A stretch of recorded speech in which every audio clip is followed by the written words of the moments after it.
Hi, everybody. Welcome to the OnStage Blog Theatre Podcast. And we're so excited today. We are taking on two titans of musical theater. We're pitting them against each other and we're seeing who's going to win. It's going to be really fun.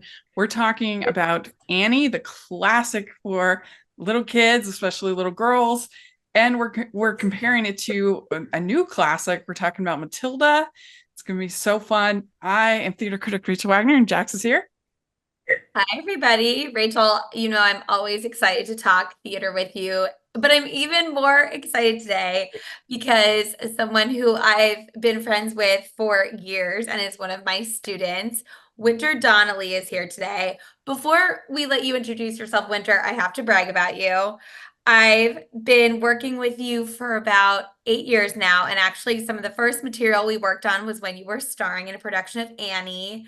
A couple years later, I got to see you in your Broadway debut in Frozen. You've done TV, you've done film, and you're just such a smart, capable actor who goes to the famous LaGuardia High School of Performing Arts. So we're really grateful that you Fame. made time today in the Fame High School, that you made time in your busy schedule to chat with us today. Thank you for being here. Thank you for having me. Also, do you want to tell, before we dive into Matilda and Annie, do you want to tell everybody a little bit about your band? Yeah, so I have a band with my brother. We're called Muo Duo. You can find us on like any streaming sites, Spotify, Apple Music, whatever you use. We're on Instagram, TikTok, all of that fun social media. And basically we just make sort of like indie pop rock music, and it's a lot of fun. Yeah. So how did you start like singing and what was your sort of first steps into the world of Broadway and performing? Well, I always loved music. Um, my dad would always play classic rock in the car, and I always kind of like had that like connection to it, I guess. I always felt it. I never knew that I wanted to do theater until I got with a vocal coach, Amelia DeMeo, and she introduced me to theater, acting. She got me a manager, agent, and everything, and I just kind of went from there. Are your parents performers or? Well, our family is very musical. My great uncle was the conductor of the Philadelphia Orchestra. And I had another great uncle that was a cellist. My great grandpa was a cellist for the New York Philharmonic. The Pops, the 92nd Street Y, all of that stuff. But and my grandma was an opera singer. But that no like theater and no like pop rock music like I do now. So kind of the first. What do you love about performing? Such a hard question. I mean, I think I just love like researching characters. I've gotten more into that recently. Like, for example, I was just in Pippin and I was playing Catherine, and I love like watching people who've done it in the past do it and like seeing like the choices that they make, and like it's just like so interesting to see that. And I love like being in front of people and like singing and everything. It's so much fun. Mm-hmm. Did you like freak out when you got the Frozen gig? Must have been so excited. Yeah, definitely. I mean, I never thought I was gonna get it because I auditioned for Frozen like 5 times before I actually booked it. I auditioned for Young Anna 3 times. I auditioned for Young Elsa the year before, and I never got any call back. And then finally, I auditioned one more time, and I was never expecting to get it, and I got it. That's so cool. Yeah. Oh my gosh. And I really think you have such, not only are you an exceptional singer and actor, but Rachel, I think you would be so impressed. Winter has such a director's brain. She thinks of so many interesting and unique ideas, and her instincts are impeccable. Like sometimes I'll give her a note. She'll be like, well, what about this instead? I'm like, no, you're right. That's exactly right. You should be doing that. So she's very director minded. If you ever want to direct, I feel like that could absolutely be in your future. I mean, maybe one day. I feel like that would be fun to do. Yeah. Yeah, definitely. Well, so you've been in both of these shows, Annie and Matilda. What were your experiences like being in both these shows? Well, for Annie, I mean, they were both my dream roles for so long. I mean, I feel like they're every little girl's dream role. For Annie, I did it at the 92nd Street Y. And it was just really fun. I mean, I was really young, so it's hard to like remember, but it was a big role, and it was definitely really challenging for my age to, like memorize all the lines and get all the singing down pat. And I remember for the performance, I was sick as well. So that was definitely a challenge, singing those high belty songs when I was sick. But it was a lot of fun, I remember. And then for Matilda, that was also big dream role. I auditioned for that show so many times, and I finally got Matilda, and then I booked Frozen, so I couldn't be Matilda. Oh, okay. Yeah, and actually, when I first found out that I booked Frozen, my first thought was, oh God, I can't be Matilda. So I started crying because I couldn't be Matilda. But that was so stupid because I booked a Broadway show. Like, I don't know what I was thinking. I also, since I was like so like young, I also booked Bruce in another production of Matilda. Before I got Frozen. I never got to be in it. But since like, boys' voices are high and girls can sing it, it's Mm-hmm. Oh, that'd be fun. Bruce. Yeah. And then after Frozen, during COVID, theater was just all shut down and everything. But I got Matilda again, but I was, it was virtual, but it was still Matilda. So. Okay. Yeah, cool. Very good. Jax, you haven't been in either of these, have you? So actually, I did Annie when I was way too old to be playing Annie. I was freshman year of high school, and our Daddy Warbucks refused to shave his head or wear a bald cap, and I got a super short haircut, dyed my hair red, got a perm, walked into school. All my friends were ghost white, and they're like, oh my gosh. And I said, don't worry about it. It's a wig. They laughed and said, oh, thank God. And I said, no, I'm kidding. This is my Oh God. It was 3 performances at a high school. And I was like, you know what? This has been my dream role since I was 4 years old. I'm doing it. But yeah, I was way too old to be playing Annie. Let's just that's commitment. That's dedication. It sure was. Yeah. Well, very good. Well, I'll share some of the history of these shows. So Annie was based on the comic strip that had Little Orphan Annie that had been around since 1924. The Broadway production opened in 1977. It ran for 6 years, the original run, and it won 7 Tonys, including Best Musical, and of course has iconic songs such as Tomorrow and It's a Hard Knock Life. It's been adapted to film a number of times, including an iconic production starring Carol Burnett as Miss Hannigan. And it's also had a number of revivals over the years. And let's see, the most recent Broadway revival was in 2012 that they did. And there was a West End revival in 2017. There's actually a current US tour going on right now. And that it came to Salt Lake in April, something like that.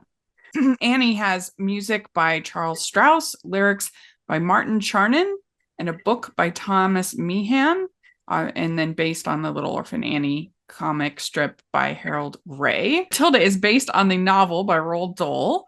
It has music and lyrics by Tim Minchin and a book by Dennis Kelly. And it premiered in the West End in 2011, and then on Broadway in 2013. It won 5 Tony Awards, including Best Book of a Musical, which I think is interesting because I actually think the book is the weakest part of the musical. But yeah, it won Best Book for a Musical for Dennis Kelly. And it had the film adaptation starring Emma Thompson in 2022. So they both were undeniably extremely successful in every way that you could want. And what about you, Winter? Do you have one of these that you prefer over the other, or do you like both equally overall? I don't even know. They're both such good shows. I mean, Annie, I think, is more of like a classic, but I think Matilda might be more of a fun show. Mm-hmm. What do you think, Jax, overall? I have such a nostalgia for Annie because it's what I grew up with. And it was the show, for little girls in theater when I was growing up. And now it's really cool because young girls have these 2 iconic roles that they can play. Mm-hmm. Annie is definitely overall my favorite, but I do think that Matilda, there's something that is so compelling about her sense of justice and her character that I think it has a little bit more depth than Annie. Mm-hmm.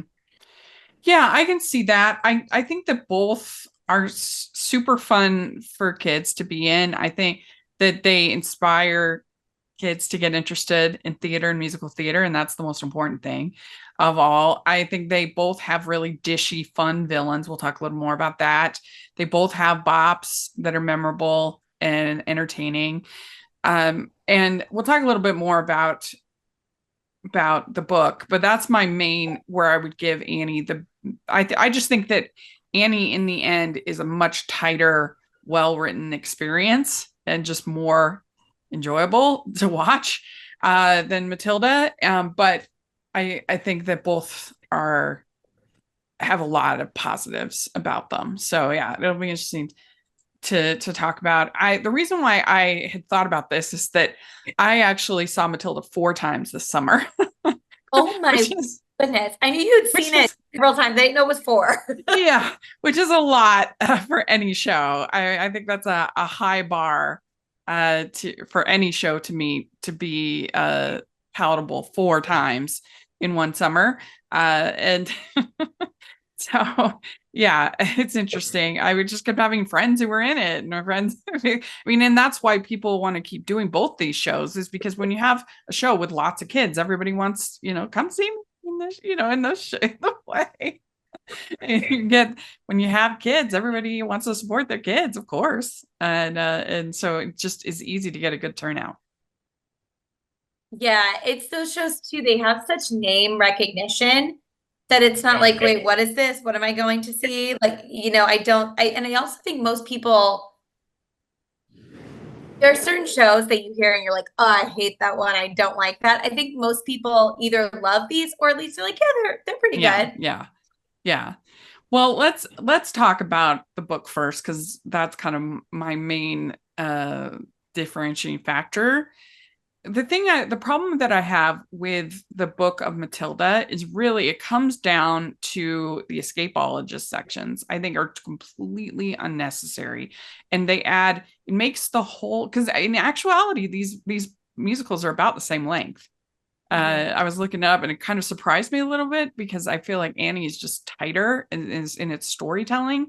But the thing about the escapologist sections is they take so much time, and they literally add nothing to the story, because everything that you learn about Miss Honey and about the connection between Matilda and Miss Honey, her backstory, Trunchbull, She goes over all of that in the My House section, in the My House song.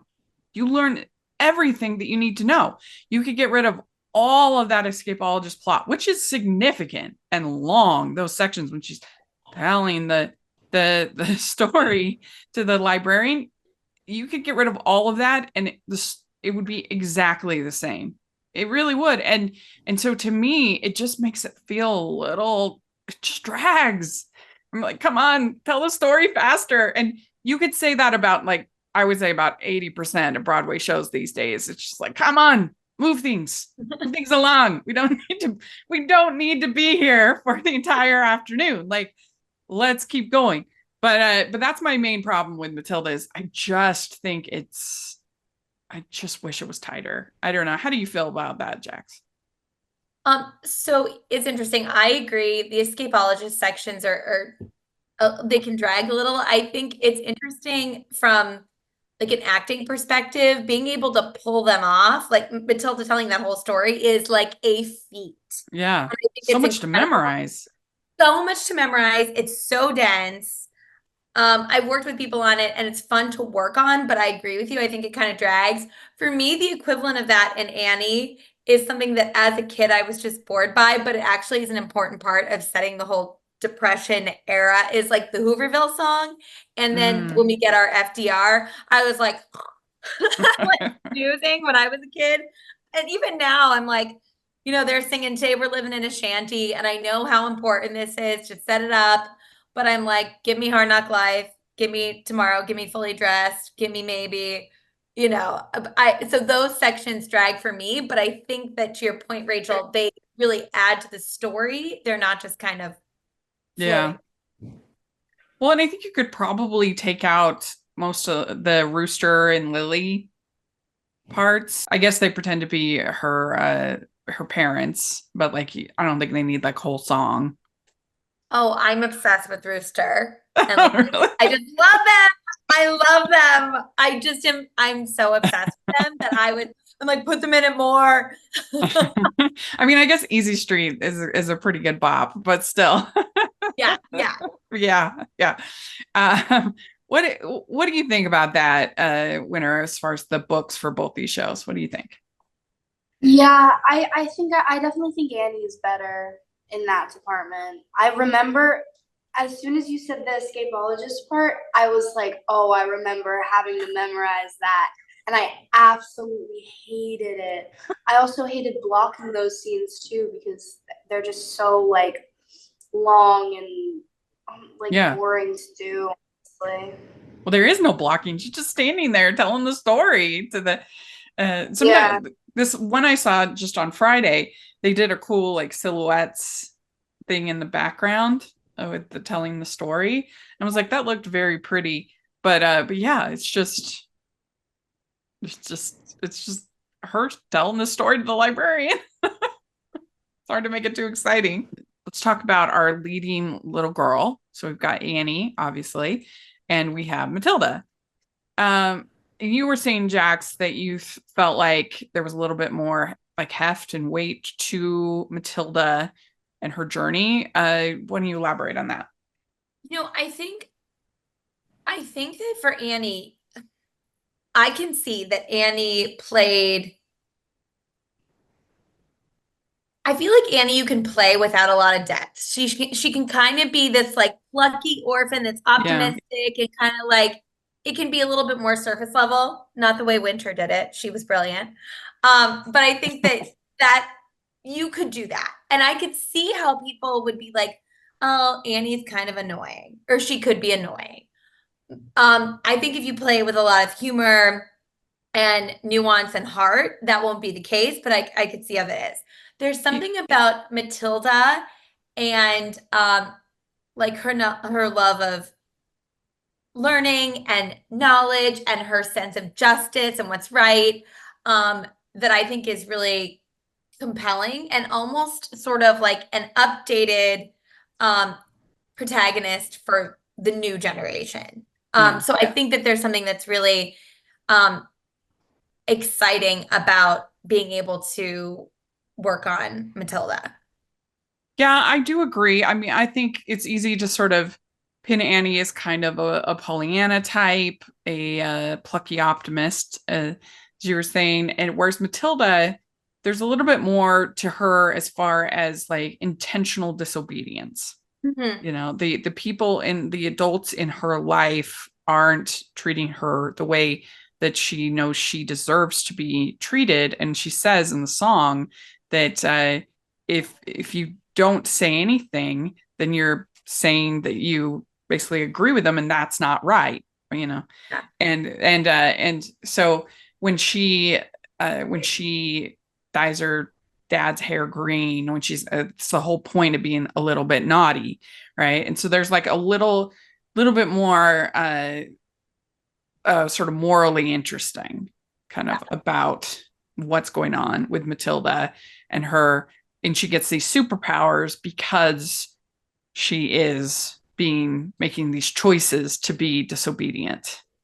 And so yeah, it's one you could, after you saw the show as a family, it's something you could have a conversation with about like, okay, what's going on here? I think. What do you think, Winter, about that? Yeah, I think for me, Matilda's character is more interesting, especially because like she saves herself in her Hmm. story, and she decides to like do all this like herself and like take initiative herself, while Annie just kind of, was with Mr. Warbucks and kind Hmm. of let Mr. Warbucks save her a little bit. So I think it's a more powerful character in Yeah. Matilda. So Yeah. that's, yeah. Well, the next one is best villain. I think this is really tough because I think both of them are really good. I mean, Trunchbull is so funny, but I think Miss Hannigan is also really funny, and if we're talking villain songs, I mean, technically, Trunchbull has two songs in the Hammer, and but my favorite is "The Smell of Rebellion." I love that song. And I love I think it's a really well written song. I think the music and lyrics are both really good in it. And it's really funny. It's my favorite. It's my favorite song in the whole musical. And I think a part of it is that we just don't see like dishy villain songs that much anymore, and everybody's trying to like find out the motivation of the villains and have to be all complicated and whatever. And so to me, to just get this like unabashed like villain song, I think is really fun and kind of breathes some life into that act two. But I mean, little girls, oh my gosh, it's so funny. I mean, these, especially because Annie is so adorable and plucky and positive. Like, how can anyone not like Annie? And here's Miss Hannigan, little girls, little girls. It's hilarious. So, man, I don't know. I'm real torn. How do you feel, Jax? Um, my first exposure to Annie was the movie. I had seen the movie before Yeah. I saw the musical, and I mean, Carol Burnett will have my heart forever. I also just love, for me, it's Miss Hannigan because I love all these little things about her. Like I love that she's so thirsty. Like she's flirting with bundles. Like she's you actually have empathy for her because you're like, this woman, yes, she's mean, she's terrible, she's awful. But you see how she could have started out in this orphanage and then like kind of watched her life go by and not be able to find anyone to date, and she's there and she's stuck with all these little girls, and she's also a bit of a drunk, and it's not a laughing matter in real life, but it's funny in the musical. Trunchbull is fantastic, but I think Miss Hannigan has just always been that iconic character for me. And when I did it in high school, our Miss Hannigan was like one of the funniest people I knew. Very different than Carol Burnett. Like bigger, like larger than life, really, really fun. And when I saw the Broadway production when I was younger, and it was Nell Carter was, Oh, absolutely, that'd be good. yeah. Oh, she like ate. She was so good. So good. Yeah. So it's Miss Hannigan for me. Yeah. What do you think? What would you pick? It's Miss Hannigan also. I mean, they're both really fun roles, but she's just so iconic. Yeah. And I think also she has redeemable qualities too. You know, at the end she saves Annie, doesn't she? Well, I think she has to tell about the yeah. necklace and everything, and Yeah. it ends up coming to light because of the president that figures it out, the FBI. Yeah. Yeah. Yeah, for me it's Miss Hannigan. Yeah. That's true. I mean, in some ways I appreciate how out there and ridiculous the Trunchbull is. I mean, she's like slinging kids across. In fact, who was I talking to? That when they first saw Matilda, and they were kind of shocked that like a kid is being flung across the stage. You know, didn't realize it was a dummy at first. So I was like, oh, that's funny. Because I mean, it's so over the top that like it becomes funny, you know. But so I'll vote for Trunchbull just to give her a vote. Yeah, give her a vote. But and I do love that Smell of Rebellion. I think that song is so good. And I do think it's partly because I just yearning for villain songs. They just like Disney hasn't been doing them. Nobody's been doing them. I miss them. Bring them back, please. So, all right. So then we have best overall songs. And this is tough because they both have some really good songs. Both have some bops. I mean, it's hard to compete with Annie, I think, as some of the most iconic songs in the history of Broadway. Tomorrow, It's Hard Knock Life, maybe. You're Never Fully Dressed Without a Smile. I Think I'm Gonna Like It Here. I mean, it's just one great song after another. So, but I mean, I do think that Matilda has some really catchy songs. Revolting Children, Miracle, like I said, Smell of Rebellion. I think that My House is a really beautiful song. I don't know. What do you think, Jax, about that? I do think it's Annie, although I also think Annie starts off like Annie's best songs, I think, are, in the first, 20 minutes of the musical. So, Yeah, and then they're that's true. reprising them for the rest of the Yeah. show. That's kind of its own thing. Mhm. I do love, though, like thinking about Naughty versus Tomorrow, that both of these are, well, not even in the same category, really. It's sort of like this mission statement for each of these characters that I really, really like. And I do think that Matilda has some great songs. Like, I think Naughty is so much fun. And that's not a song that you would have heard something like that in Annie. We don't have anything like that. So Yeah. I really appreciate Matilda. I just think Annie, those songs are so iconic. I mean, ask me like in 20 years when Matilda is even more of like, as Winter said in the beginning, like Matilda is a new classic. And in 20 years, will have been with us for longer. So maybe I'll change my mind, but I do think it's Annie for me. Well, and Bruce is so fun. It ends off the act one. When I Grow Up is great. I love that. I even really enjoy both of the parents' songs, it's interesting because I was hoping that when they did the movie of Matilda the musical, I was like, they're going to cut out the escapologist plot. It's totally unnecessary. They don't need it. No, they didn't cut it out. They kept it in, but they cut out both of the parents' songs. They cut out Loud and they cut out Telly. And I'm like, why would you? Just to torture you, Rachel. They were like, you know what? But I think that, and I do think that is a fun start to Act Two with the whole Telly scene, and it gives that actor a little bit of a chance to improv and I mean, I guess you could say that there are multiple villains because of Rooster and Lily and Annie, but there's definitely multiple villains in Matilda, and they each get their own song. And Loud it's so funny, and especially when you have someone who's like, who camps it up, and he's like, you chose books, I chose looks. Yeah. I don't know. What do you think, Winter, about the songs? I think Annie definitely has better songs in my opinion.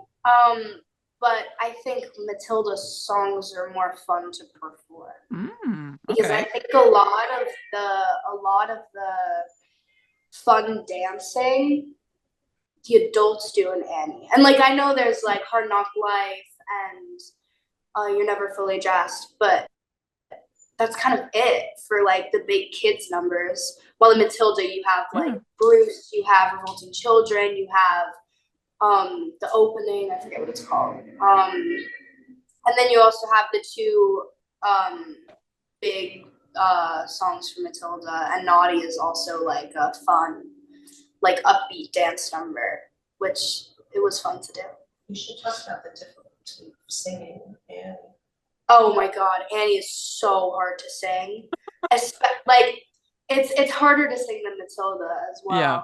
Also, I feel like makes it a little less like fun, I guess. I mean, even though like I love a good high belt, it's more fun to like, not worry about that and just like run around the stage and have a good time. But for Hard Knock Life, yeah, that song is like almost impossible. The Yeah. high belt is insane.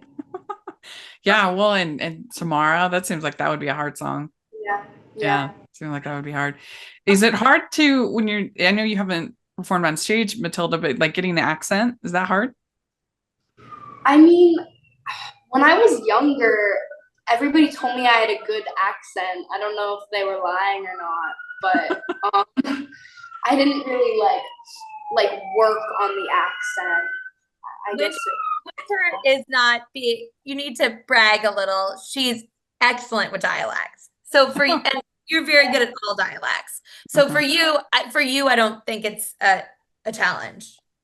Is that something you work with your students on, Jax?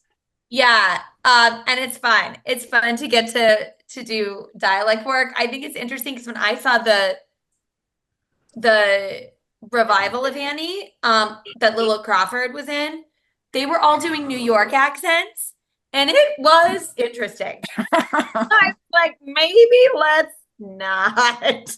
It kind of, I know they were going for like a scrappy orphan, like set in New York, but it was, I mean, as we know, for Rachel, you visited New York so many times. Winter and I live in New York. We don't have New York accents. Winter grew up here and she has a New York accent. It just felt weird. It felt really weird, and it kind of took me out of it in the revival. But it's always, I think for Matilda, I feel like that is a fun aspect of that show for people, is getting to do that dialect work. Yeah. I think it would be, because it's one thing to like speak in a different accent. I think it would be hard to sing in an accent. I think that would be tough. I think it's interesting, like with a lot of the songs in Matilda, I feel like it really lends itself to it. Like the accent's almost written in there. What do you think, Winter? Like, you know what I mean? I don't know how to explain it. Yeah, I think so. I feel like the accents kind of make Matilda. I feel like Matilda wouldn't be the same without the British accent. So I don't know how to like explain it. Yeah. Yeah. So the last of the categories that I had was best new mom / dad. So it's basically Daddy Warbucks versus Miss Honey. And I do think in this category, I do think Matilda is the clear winner. I mean, there's nothing wrong with Daddy Warbucks, perfectly serviceable, a new dad for Annie, but it just, Miss Honey has so many more layers to her, because she's not only a trauma victim, but she's forced to work with her abuser every day. And I mean, her whole thing about pathetic, and she doesn't, like there's like two ways. I think one thing Matilda does really well is that it shows like different responses to trauma. So you got Matilda, who's extroverted and outspoken and never stops telling her dad, I'm a girl, I'm a girl, I'm a girl, I'm a girl. Just never lets it seemingly never lets it really get to her. Whereas you have the opposite response with Miss Honey, where she's introverted, closed, she's quiet. She's just kind of like gone into her shed and just like shut it out, which is like a totally valid response, to trauma. But when push comes to shove, she does speak out and she does say something, and she is a presence for these kids. So at least they have somebody in their life who loves them and is nurturing and kind. And if she were to say something more, at least, then they wouldn't have that presence. So there's like a valid reason for her to be the way she is. You imagine if after you said all that beautiful stuff, I was like, I'm the rich guy. No, I think that it's absolutely Miss Honey for sure. I do think the thing that makes Annie's living situation feel better to me is that Grace is going to be there, and I love Grace. Oh yeah, that's true. But look, when Annie gets to her teens, she's going to be an activist. She's going to be going against Eddie Warbucks. When she's of legal age to vote, they're going to be voting for not the same people. There's going to be lots of like fun drama with that. Daddy Warbucks is great, but like he's no Miss Honey. I do love Grace. Grace, of course, isn't as well developed as Miss Honey, but I think that feminine presence is really wonderful and beautiful, and that love and care, which makes me be like, oh, okay, Annie's going to be fine. When her dad doesn't get it, her mom will. But yeah, it's Miss Honey all the way. Well, and Annie is like kind of more of a Cinderella type story. Yes. Yeah, so it works. What do you think, Winter, about all that? I mean, there's really nothing else to say. I think Miss Honey is, definitely more complex and more interesting character. Mm-hmm. Yeah. Well, very good. So we had overall we had said Annie. The best book, we had said Annie. Villain, we had said Annie. Villain song, I think we had also said Annie. Got the vote. Our little girl character, we had said Matilda. The best songs, we had said Annie.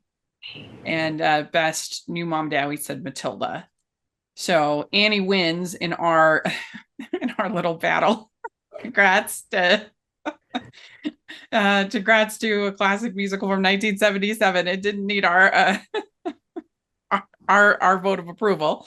But I did ask the Utah Theater Lovers Facebook group which one they preferred, and it was pretty much a split down the middle. Annie versus Matilda. Which was, I thought was kind of interesting. I also think it's interesting that while Annie clearly won in like the number of categories, two huge categories, which is like the title character of the show and the new mom, new dad, went to Matilda. Like I think it just shows how strong both of these shows are, and how lucky that there is roles like this for young girls to play. Like we're not talking. Look, Oliver's great, but we're not talking about Oliver like this. Yeah, it's true. Yeah, just some comments on the Theater Lovers. We have that Ben Brockman says, I dislike things about both on their own and compared. So diplomatic answer there. Kevin Post says, Annie is good. Annie's iconic, and sometimes you need a break from Annie. So I'm going with Matilda. I feel like it's the reverse. I need a break from Matilda. Ricardo Sanchez says, both are great. Just saw Matilda in New York. Genevieve Bessert Copying says, Annie all the way. The message, the songs, the characters. I love it. Sonia Maritza Soto Rosario Mon says, having to choose between the two, for me, Annie wins. It's like simultaneously dark and bright, gloomy yet hopeful, and the pacing and balance of it all just works. And the pacing and balance of it all just works much better, in my opinion. I would agree. Chrissy Naylor Foster says, love the original Annie movie, don't care for it live. The songs in the movie are so much better. Love Matilda live, but don't care for the new musical version on Netflix. And then Marin Scriven Swenson, my friend, she says Matilda, and it's not even close. And she's a licensed therapist. So when she speaks about Matilda, it's very interesting because she speaks from a trauma kind of perspective. It's very interesting. And I think that's everything. So I think it's a good discussion. And luckily we don't have to decide because we have both. And I'm curious, Winter, before we let you go, I'm curious because you are friends with a lot of actors and a lot of other young women who have played these roles. Is there, among your friend group or people that you know, is there a clear favorite, or is this kind of a discussion that you think is also happening with that it could go either way? I think it depends on the type of theater lover. You know what I mean? I feel like if I were to ask like my LaGuardia friends, they would probably say Matilda just because it's more contemporary. But I have other theater friends that are more into the classics, and they would probably say Annie. So I think it just depends on the person, really. Yeah. Well, very good. So do you have anything that you want to promote? Any social media or anything like that? Or just my band. Go follow Muo Duo. Go listen to our music. Awesome. We will have that in the description. Everybody should definitely check it out. And thank you so much for coming on and doing this with us. We really appreciate it. Thank you for having me. We'd like to thank Winter for coming on the podcast. This was such a fun discussion and so much fun to do. And make sure you check out everything on the OnStage Blog Theatre Podcast and all of our playlists for all of our episodes. We have so much fun content over there. And Jax, how can people find you? At Jacklyn Collier on Instagram. Great. And you can find me at Rachel's Reviews, all over social media, iTunes, YouTube, on Rotten Tomatoes, and at rachelsreviewstheater.com. And you can find many of my reviews at UTBA, Utah Theater Bloggers Association. So you check that out as well. And thanks again to Winter, and we'll talk to y'all later. Bye, everyone. Bye.